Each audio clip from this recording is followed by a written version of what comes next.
नमस्कार, मैं हूं स्वप्निल वर्मा और आप सभी देख रहे हैं इंडिया डेली। सबसे पहले आप सभी को श्री कृष्ण जन्माष्टमी की ढेर सारी शुभकामनाएं। आप सभी को 9/11 का वो अटैक याद है, एक ऐसा हमला जो कि दुनिया के इतिहास में सबसे ज्यादा खूंखार आतंकी हमला माना जाता है। उस दौरान कितने लोगों की मौत हुई, आज भी उनके परिजनों के भीतर वो यादें जिंदा हैं। आज भी वो दृश्य याद हैं जब अमेरिका के एक शहर न्यूयॉर्क के वर्ल्ड ट्रेड सेंटर के ट्विन टावर पर विमान टकराते हैं और इस पूरे के पूरे आतंकी हमले के पीछे अलकायदा होता है। ठीक वैसा ही हमला अब अमेरिका से हजारों किलोमीटर दूर यानी कि रूस में हुआ है। वही रूस जो कि इस वक्त भी 2 साल से ज्यादा का समय बीत चुका है, जिसने पहले यूक्रेन पर हमला किया और 2 वर्ष से ज्यादा समय बीत चुके हैं, लेकिन यूक्रेन और रशिया अभी भी युद्ध में संलिप्त हैं। लेकिन अमूमन आपने बीते कई दिनों में, बीते कई महीनों से, अब तो वर्ष भी हो चुके हैं, आपने यही खबर पढ़ी होगी कि रूस ने हमला किया, रूस ने इतना इलाका कब्जा कर लिया यूक्रेन का।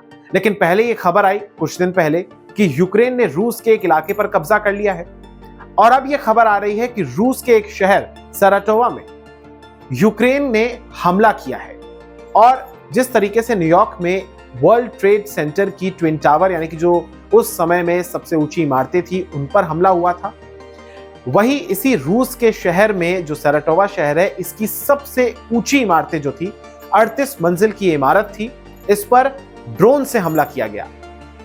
यूक्रेन की तरफ से यह हमला किया गया है। मीडिया रिपोर्ट्स के मुताबिक इसमें 20 से ज्यादा गाड़ियां नष्ट हो चुकी हैं, तबाही काफी ज्यादा हुई है, अफरा तफरी का माहौल है। हालांकि रूस की तरफ से यह भी कहा गया है कि हमने 40 से ज्यादा ड्रोन्स को मार गिराया है, लेकिन यूक्रेन ने इतनी बड़ी हिमाकत की है, यूक्रेन इतना आक्रामक रवैया अपना रहा है, यह वाकई में चौंकाता है। आप सभी जानते हैं कि हाल ही में 1 हफ्ता भी नहीं हुआ है जब प्रधानमंत्री मोदी यूक्रेन गए थे और वहां पर जेलेंस्की के साथ उन्होंने मुलाकात की थी, राष्ट्रपति जेलेंस्की के साथ। और जितनी भी युद्ध में कैजुअलिटीज हुई थी, जिन बच्चों की मृत्यु हुई थी, उन तमाम तस्वीरों को दोनों नेताओं ने देखा था, वहां पर शोक प्रकट किया था। प्रधानमंत्री मोदी ने भी ये बात कही थी कि रूस और यूक्रेन को मेज पर आना होगा, बातचीत करनी होगी। युद्ध किसी भी बात का हल नहीं है, शांति वार्ता करना ही हल है किसी भी मसले का। लेकिन इस बीच ये बड़ी खबर आती है कि जहां एक तरफ दुनिया ये उम्मीद कर रही थी कि युद्ध रुकेगा या कोई डेवलपमेंट होगी, वहीं यूक्रेन की तरफ से ये बड़ा हमला कर दिया जाता है। मैं आपको इस पूरे हमले की डिटेल बताता हूं। तस्वीरें आप अपनी स्क्रीन पर देख सकते हैं। ये वो तस्वीरें हैं जो ये बिल्डिंग है, ये 38 मंजिल की बिल्डिंग है और इस पर ये हमला हुआ है यूक्रेन की तरफ से।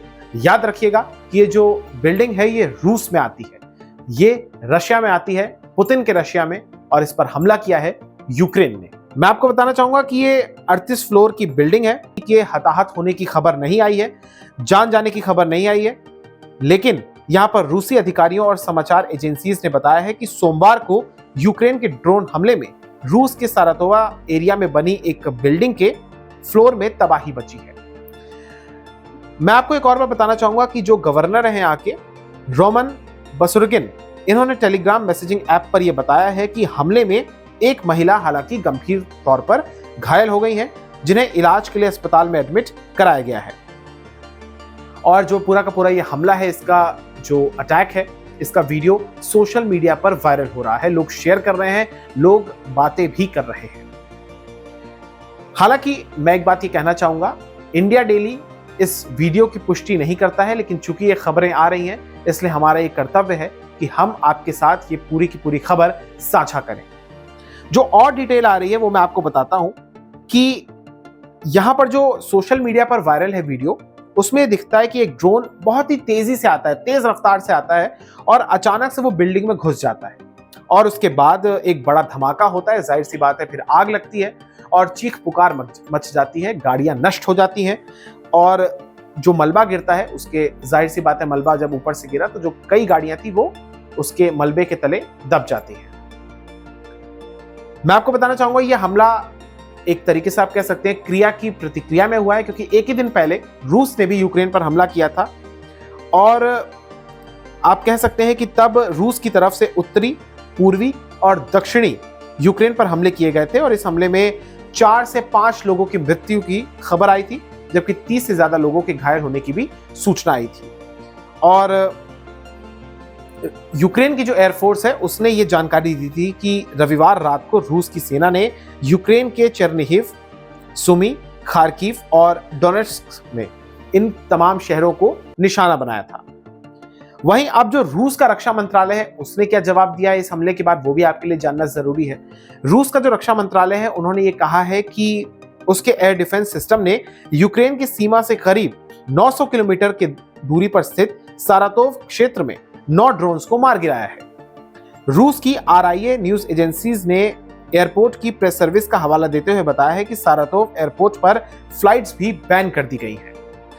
और रूसी न्यूज चैनल शॉर्ट की तरफ से टेलीग्राम पर पोस्ट भी किया गया वीडियो, उसमें दिखाया गया है कि सारातोवा शहर में एक ऊंची रेसिडेंशियल बिल्डिंग है जिसका एक हिस्सा क्षतिग्रस्त हो गया है और 1 से 3 फ्लोर्स पर काफी ज्यादा तबाही मची हुई है। और अब इस पूरे के पूरे मामले को लेकर अलग अलग तरीके से जानकारियां आ रही हैं, पुख्ता जानकारियां भी आएंगी कुछ ही देर में। हम आपके साथ इस पर जो भी बड़ा डेवलपमेंट होगा उसको शेयर करेंगे। बहरहाल 2022 से ये युद्ध जारी है, कभी रूस हमला करता है तो अब यूक्रेन भी आक्रामक हो रहा है। इसमें नुकसान सिर्फ आम जनता का हो रहा है, किसी का फितूर है, किसी की लालच है, किसी की हसरत पूरे होने की मंशा है, तो किसी की एक आप कह सकते हैं अहंकार है, ईगो है। युद्ध में किसी का फायदा नहीं होता, नुकसान होता है तो सिर्फ इंसानियत का, नुकसान होता है तो सिर्फ जान माल का, नुकसान होता है तो सिर्फ व्यापार का, शांति का, अमन का, चैन सुख का। बहुत बहुत शुक्रिया, बहुत बहुत धन्यवाद। इस वीडियो को ज्यादा से ज्यादा शेयर करिएगा और हमारे चैनल इंडिया डेली को सब्सक्राइब करिएगा। धन्यवाद।